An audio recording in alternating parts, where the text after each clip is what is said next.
and gentlemen, welcome to the Real Estate World Podcast. All right, we're live.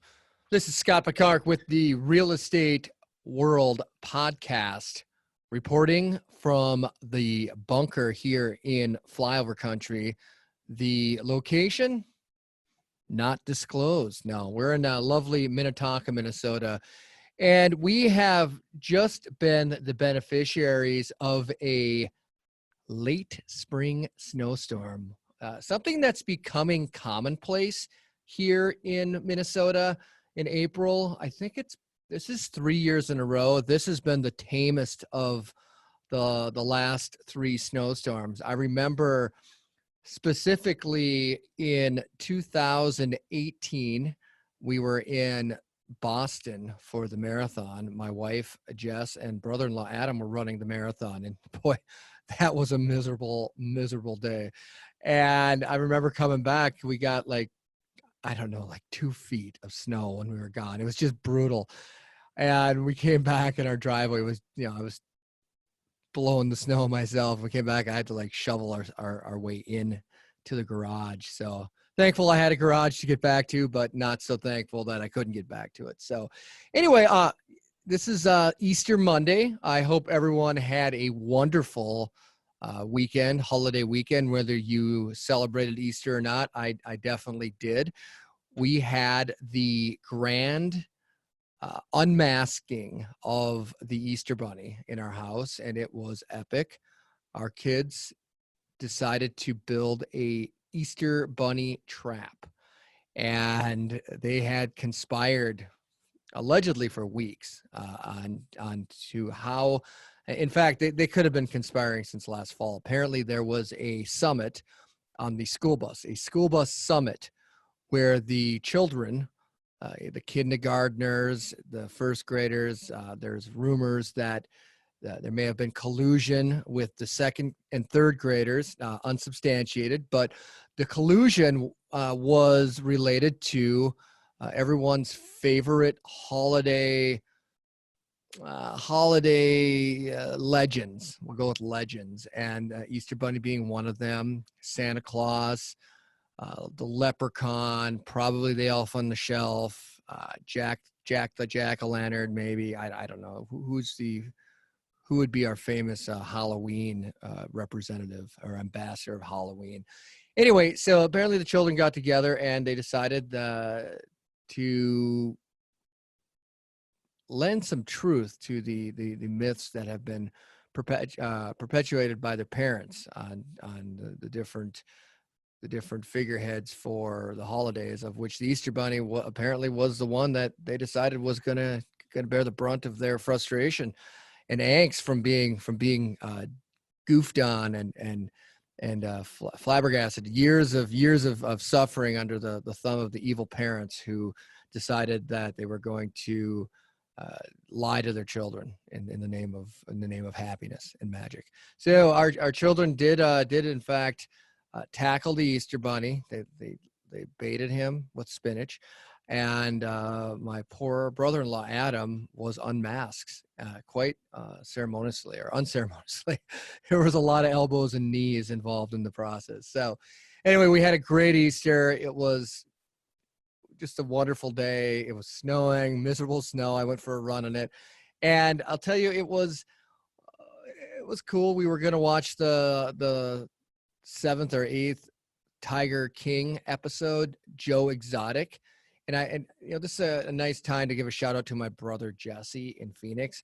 Those of you who are longtime listeners of the show understand me when I say my brother is very angry and bitter, and he's found a new outlet for his rage, and that is in the form of Joe Exotic and the Tiger King. He has adopted the persona of Joe, and it's quite creepy. It's striking. He bears a striking resemblance to Joe. He has the handlebar mustache, which is real, and he has apparently a plethora of wigs he has been wearing. The mullet wig, one which is just absolutely terrifying. He has even gone so far as to paint one of his miniature ponies and paint him up like a tiger. Again, I don't know if the local animal rights activists have been notified, but I do have them in my phone, and we'll call if necessary. Obviously, I'm kidding. My brother has had a lot of fun. I'm not kidding about this Joe Exotic thing. Jesse has had a great time with the Tiger King and spoofing which has a man's life, a man who was a caricature of himself, Joe Exotic, and my brother has taken it to a whole new level. There is rumor, and I'm working through my sources. Anonymous sources have told me that Jesse Exotic may be hosting a video online Zoom bingo session as Jesse Exotic. There may be donkeys involved. There may be miniature ponies involved, and we're not saying whether or not a tiger may in fact be brought into the mix. So we'll see. But on a serious note, I do hope everyone had a great weekend, and hope everyone's safe. I know that we are coming to some significant points of time right now with the COVID pandemic. There appears to be a leveling off, a flattening of the curve, if you will, in parts of the country that have seen the greatest, the most significant and tragic outbreaks. New York, Washington State, I believe. We're seeing. Sources say that Tennessee, which was later to enact some of the more draconian measures. In fact, I don't think they ever really did. They gave more of a soft approach to the stay-at-home orders. I read an article about comparing Tennessee to Kentucky. Kentucky was much earlier and a little more extreme in their measures and than Tennessee was with the stay-at-home orders. And from what I'm seeing, I know the author of the article, it was a BuzzFeed article, was intending on making the Kentucky model the preferred model in their writing, but from what I can tell, the death rates in Tennessee are lower per capita, and the flattening the curve is expected to happen a month sooner than Kentucky. So not ready to pass judgment and declare winners and losers. I don't think there are any winners in this pandemic, but it is interesting to watch the different models and see which model has a better outcome, I guess, because this is something that is going to be around for a very long time based on what we're hearing from our health officials. And you can't seem to get away from talk about this right now, and I'm not going to dedicate the entire show to this, but just quick editorial comment. One of the great concerns that came up this weekend was there's fear that there's a strain of this that has already mutated, meaning there's a second strain of the COVID-19, or people are being infected a second time. All right. So much like, you can get annually we can get the flu, right? And there has been some talk that there are multiple versions of the flu, the influenza virus that we get every year, and that you truly could be infected once or twice in a season, or possibly more. Again, I'm not a doctor, and I'm not going to say that's valid or not. The smarter people out there can comment and let us know. But the concern is that was brought to my attention was in this hunt for not a cure, but oh my gosh, I can't even think of the word, to find a vaccine. Thank you, Scott. Holy cow. Apparently I feasted on too many peeps this weekend, but to get a vaccine, there's multiple countries, companies, if you will, trying to find a vaccine. Well, what happens if the COVID-19 mutates, right? They say that could be a year to 18 months before we have a vaccination for this.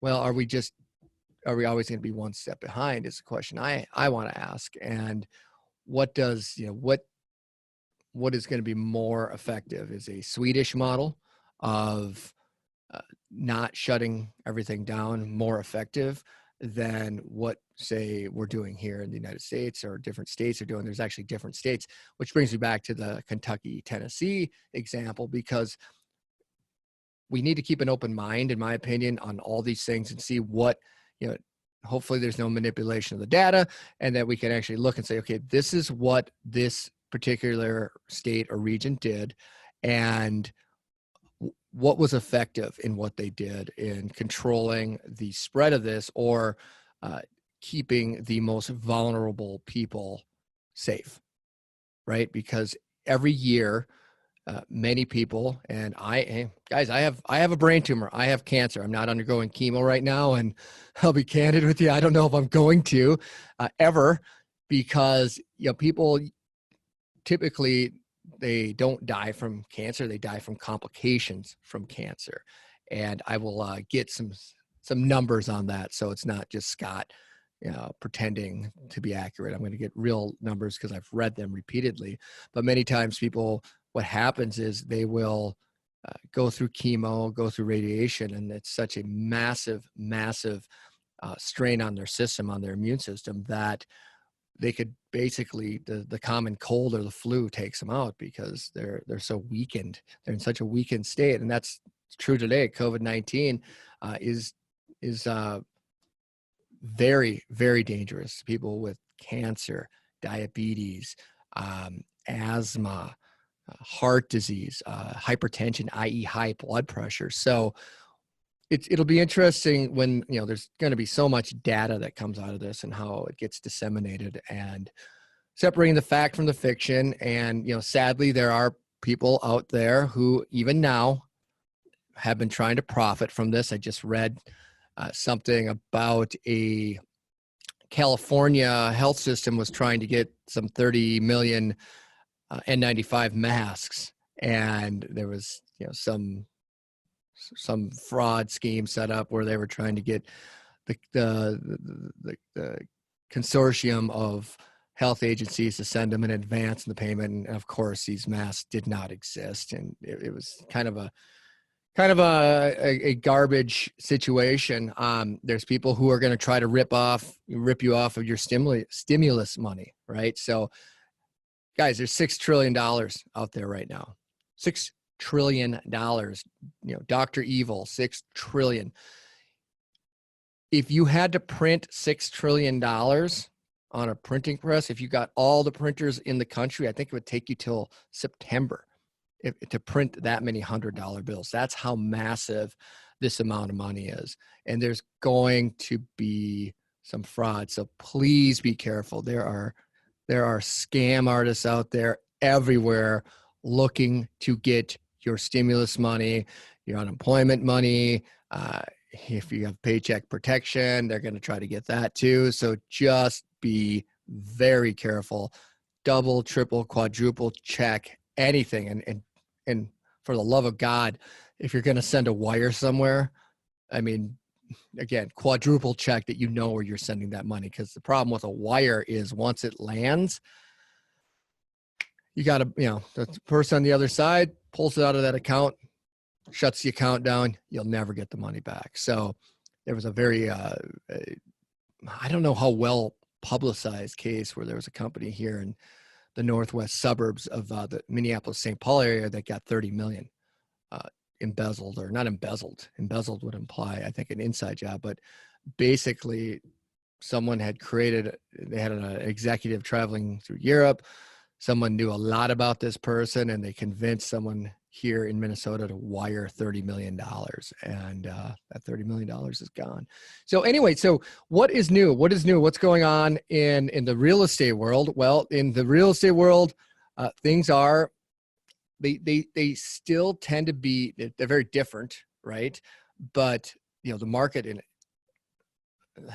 general has stayed very stable. You have less people looking for homes, but you also have less people putting their house for sale. So we kind of have this real odd period of condition of equilibrium, really. And I don't see that that's going to change dramatically anytime soon. Again, it's not 2008, everyone. this in many ways is it's far different and has the potential to be far worse from an economic perspective. If you want to let's set the health stuff on the side for a moment, because it it's well reported, but the economic impact of this, the economic impact of the inflation that we're going to get from printing $6 trillion or more. They're talking about another two to $4 trillion. It's just a massive amount of money. The impact on businesses, what's going to happen to the restaurants when they can open, but are forced to open when in this new era of social distancing, and will they be required to go from, say, a restaurant had 100 seats to, say, 40? Well, a lot of those restaurants don't have the ability to operate in that kind of condition. Or say they can keep the 100 seats, will people come? Will it be advisable to come? I don't know the answers to these questions. I'm just asking them because I'm really concerned. What's going to happen? No one talks about the hairdresser or the barbers. I mean, I'm in desperate need of a haircut. And anybody who's watching on Facebook, again, probably not the world's biggest problem, and I'll probably learn how to cut my own hair here shortly. But what's going to happen when you have to have if people are allowed to open again, you have to have certain distancing between chairs in a salon. What's going to happen to hotels, and what's going to happen to the travel industry? Like, these are all, like, I know versus compared to losing your life, probably not the biggest deal in the world, but there's a lot of problems that come with people who are forced out of business, who lose their business, people who lose their job, people who, for whatever reason, can't get unemployment right now, or they can't get these EIDL loan or the Paycheck Protection Program, and they can't earn an income with their old business. So there's going to be a lot of health consequences of that too. Just again, I talk about all the time, the stress of that has a significant impact on many people's immune systems. And what happens when people get depressed, right? I mean, the amount of alcohol sales is up 50%. Okay, the alcohol as an essential business is one of my favorite. The cynical nature in me loves to go back to that. I love to retreat to that. But I actually went and did a little research on it this weekend, and apparently there is 88,000 people in the United States die every year of alcohol-related causes. So we are making alcohol essential. But remember, alcohol can be very, very, very dangerous to your health. So if I don't judge. If you want to have a cocktail, with the husband or the kid, not the kids, if your kids are of age, maybe, but if you're an adult and you have adult children and they want to have a beer with dad or mom or whatever, that's up to you guys. But remember, alcohol has some very, very, very negative effects on your body. So just keep it under moderation.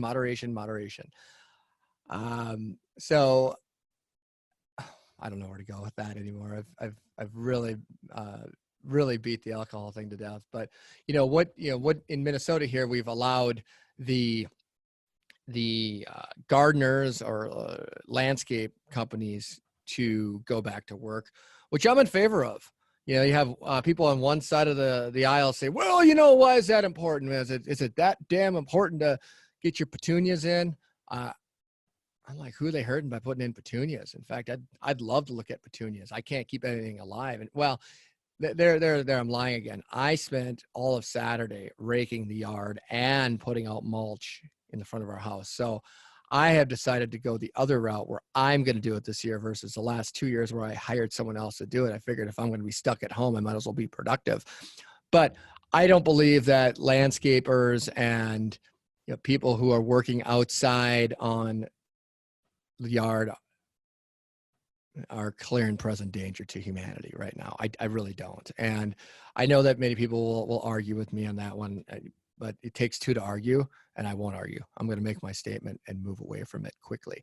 So what's going on with the IRS economic stimulus checks? They're supposed to be coming out tonight, or tonight. They'll all be out tonight. No, they're supposed to be coming out this week. So we're going to start seeing those get in people's bank accounts. Now, here's the issue. If the IRS does not have your bank account information and you're reliant on a paper check, those aren't going out till May. And they're going to start with the people with the lowest income first, which I believe, and they're going on 2019 or 2018, which I think it's a good thing. You want people who are in the lowest income bracket to get that stimulus money so they have access to funds if they don't right now. But the problem is, if you're waiting for a paper check, you could be waiting a very long time. It could be 8 or 9 weeks, depending on your income. So go out to, I put this on my Facebook, but irs.gov/coronavirus/economic-impact-payments. And there is a link. It's not live yet, but it says get my payment coming mid-April. So that's anytime between now, I suppose, and a week from now. You can update your mailing address out there. It says non-filers enter your payment info. So if you didn't file and you believe that you're eligible, if you did not file a 2018 or 2019 federal income tax return because your gross income was under $12,200 or $24,400 for married couples, this includes people who had no income, or you weren't required to file, you need to get out there and put your payment info so they have a place to put it. Don't wait for the paper check, and don't forget to do this because you may get missed. And with the amount of money being printed, don't feel ashamed that you're getting this money. Don't not take it on principle, because it's not going to make a difference. It's not going to make a difference on the national debt. This is not going to get paid back anyhow. And I'm sorry for those of you who that statement offended, but it's a fact. And remember, on this show, we do not run from controversy. This is a show with courage. And when you have courage, that means you need to say things that people may not want to hear. And that is something that I think some people don't want to hear. Anyway, so special note, people know these groups who have qualifying children under age 17 can use this application to claim the $500 payment per child. So get out to irs.gov. There's lots of good information. They talk about who's eligible for the money, who's not eligible. So if your adjusted gross income, remember AGI is the big number. It's not your gross income. It's your adjusted gross income. If you make $99,000 and your status was single or married, filing separately, you get nothing. Okay, $0. That's your adjusted gross income. The phase out begins at $75,000 to $99,000, and so get out there. Make sure that you are understanding how this works. There's lots of good information. Basically, if you're single, your payment amount is phased out by $5 for every $100 of adjusted gross income above $75,000, and the amount, it goes to $150,000 for married couples filing joint returns. So if you're married, made $140,000 combined last year, I'm going to use that because it's a bigger number. You would get, and you had 2 children, you would get, what would you get? You would get the 1,200 times 2, which is 2,400 plus 500 for each child, which is another 1,000. So you made $3,400. So there you go. Those are coming out this week, but make sure you don't leave any of this to chance. Make sure you go out there, make sure that your info is correct. I don't know that I'm going to get the money or not. I haven't filed my return. I have a complicated tax return because I have several businesses, some are partnerships, and I don't really know exactly the status of all of them yet. Not because I don't want to know. It's just I think we generally file extensions and and get this done a little later, although I think this year we're working on it. I know nobody cares about my situation, but I like to talk about it because it's something I know very well, and it can give you guys insight. So the EIDL loan, now there is some good news there. I have heard that people are beginning to get the EIDL money, the EIDL loan advance, and that was the Economic Injury Disaster Loan Emergency Advance. These are for small business owners. Remember, this came out originally, it was going to be $10,000 for small businesses, and this was an emergency advance that was, basically, if you had a small business, you could sign up for this, and whether or not you applied for the loan, because this was an emergency advance of a economic injury disaster loan, as it was written in the bill, it said basically if you didn't apply or didn't take the full amount of the loan or didn't qualify at the $10,000 was not to be repaid. You did not have to repay it. Well, they've changed that. The advance now is up to $10,000. Basically, they're saying that if you basically get $1,000 per employee for the advance. Initial guidance from some sites, from some people said put 0 for employees. So a lot of people aren't going to get anything. So we'll see how that goes. There just was not a lot of money allocated for that program. So they had to do a little backpedaling on that.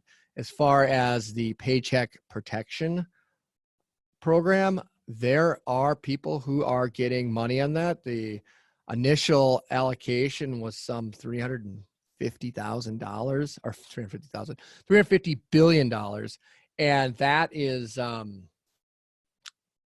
of people think that's gone already. So we don't know. I don't know anyone who has received the funds here locally. However, I do know some people on the East Coast. There were articles about it, and we'll see. We'll see what happens there. I know that the federal government is talking about extending this by another $250 billion. Like, does anybody even know what $1 billion looks like?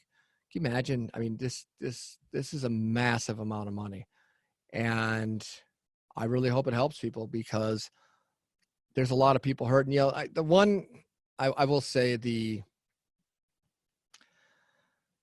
little bit of a critique. There are a lot of businesses that are going to get this money that may or may not be impacted right now, because the bar for qualifying is, I won't say it's low, but basically any business with under 500 employees can qualify for this. And we've talked about this a lot on the show and stuff, so I won't go over the details of it, but we'll keep you posted as that goes. I mean, I'm a fan of business because I'm a fan of people, and businesses employ people, and when they employ people, they pay people, and people who get paid can pay their bills, and that's a good thing. So again, that doesn't take a lot of courage to make that statement, but businesses are made up of people, and many times people try to pretend that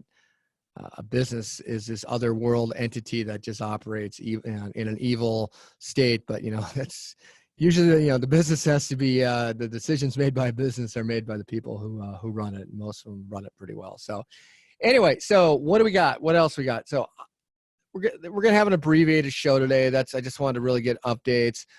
Things have been a bit quiet because of, well, the Easter bunnies unmasking has created controversy in my household. So we're still reeling from the after effects of that, and trying to get our head clear from all of the chocolates, the peeps. We had a peep feast, and we also had a very scrumptious caramel roll feast, of which I ate basically the whole pan, and including the pan yesterday morning, because it had been so long since I had allowed myself to have that treat. So anyway, with that, I'm going to sign off today. I really appreciate everyone joining us. Tomorrow, we are bringing the fire. I guarantee you it's going to be a provocative show, and we will definitely create lots of controversy. And we're going to talk about some disruptors. Where are they today? Looking back to last fall and all the disruptors who were causing schisms in the real estate industry, and have these disruptors survived, or have they been eaten by the schism? Have they fallen into the schism themselves and never to resurface? That and more tomorrow, and we will have a special guest, and so special I'm not even going to tell you what it is. So anyway, thank you so much. I'm Scott Picard. We'll see you tomorrow. I'm out of here.